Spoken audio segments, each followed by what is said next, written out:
And Chicago students are set to return to the classroom tomorrow. This after Chicago Public Schools canceled 5 days of classes amid a labor action by the Chicago Teachers Union in which teachers and staff refused to work in person as COVID cases surged. The union's elected delegates approved a proposal last night, and rank-and-file teachers are expected to vote on the deal this week. Joining us now with the latest is Chicago Teachers Union Vice President Stacey Davis Gates. We did invite a representative from CPS to join us tonight, but we're told that no one is available. Stacey, welcome back. So first, we know that the House of Delegates voted to return to the classrooms this week, that your proposal is headed to the full rank-and-file membership this week. Really quick, when can we expect your rank-and-file to vote on this? We are in the process of voting for it now. I left the all-member meeting to talk to you and your audience. So we are in the process of continuing meetings, unpacking what it means, answering questions, giving examples of how it would be implemented in school communities. And we expect something this week. This week, so Friday at the latest. Sure, yes. Okay. How do you feel about the agreement that was reached at the bargaining table? Well, you know, to be perfectly fair, it's not just the agreement.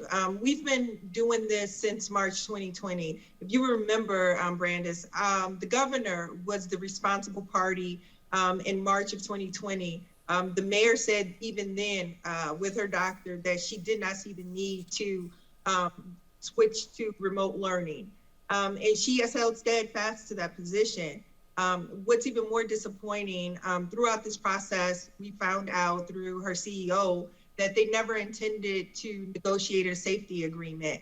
And that's a bit discouraging, considering that there was never a plan in place to make sure that we got as many children as possible vaccinated, their family members, that we signed folks up for testing to make sure that we can keep things at bay. They continue to balk at a metric that tells us if it's safe or unsafe. We see schools across Chicagoland flipping to remote because they have to, not because they want to, not because that's the thing to do, but because the lack of safety because of this variant provides for such a move. But Stacey, the agreement that your members are going to look at this week, I think you mentioned in your CTU press conference last night, you know, you moved the ball. While maybe this is not the deal you wanted, this is the deal that you believe is worth presenting to your members. Well, the deal has two things that I think are important to have. It has guardrails for safety, and it has accountability for members. One of the pieces that has been very tough for members and for families, quite frankly, to deal with is the disconnectedness of contact tracing from the school community. Now, contact tracing happens at the local level of the building, meaning the people in the building have skin in the game, and communications can go out faster. The notifications can be more thorough.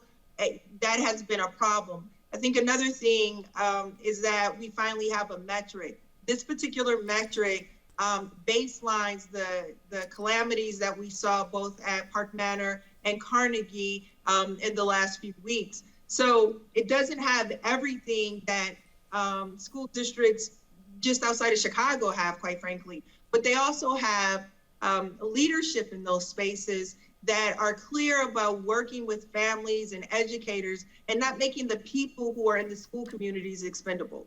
So just 63% though of your delegates voted to approve this proposal. What have you heard from the teachers who felt like this was not enough?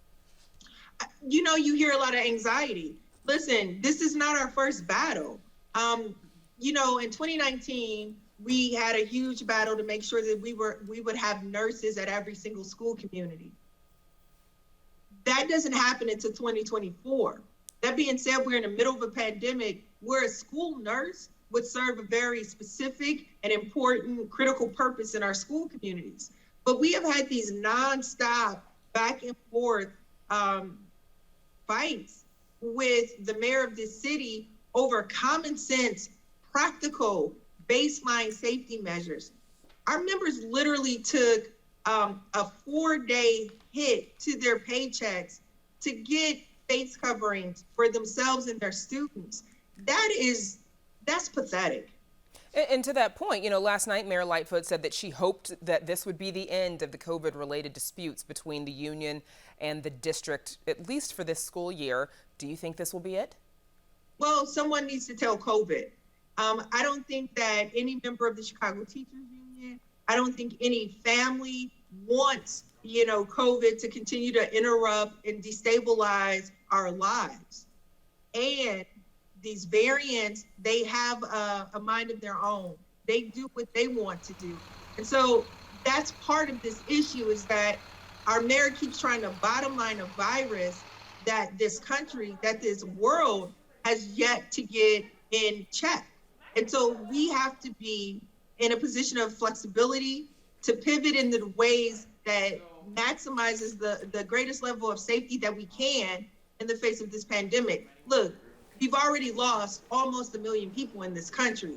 It behooves us to do all that we can.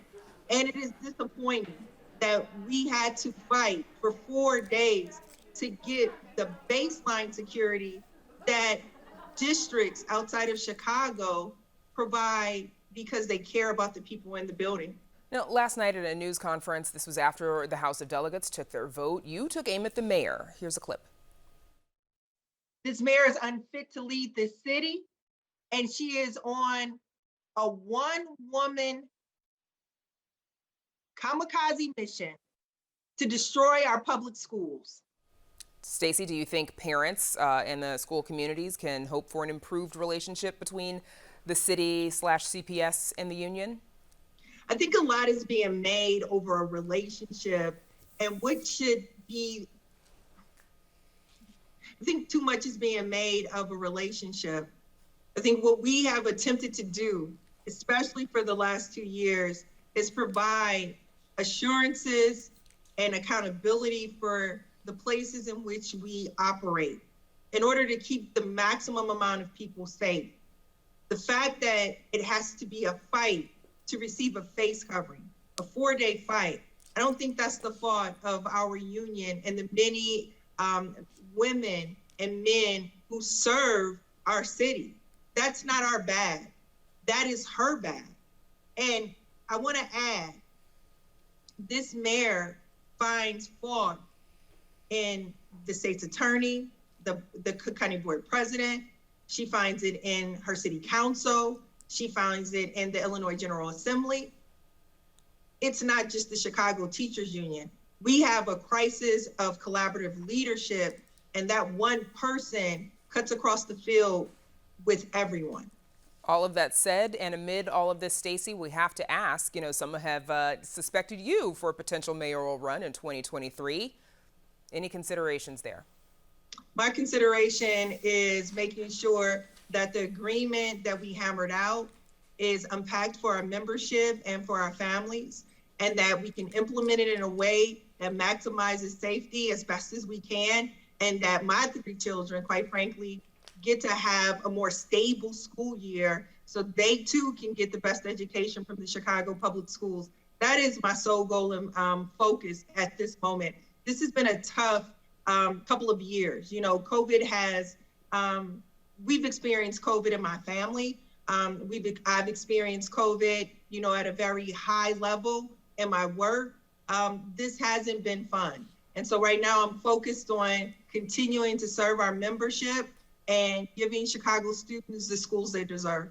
Okay. Best of luck to you this week on the vote and the return to school. Stacey Davis Gates, thanks again for joining us. Hey, thank you all.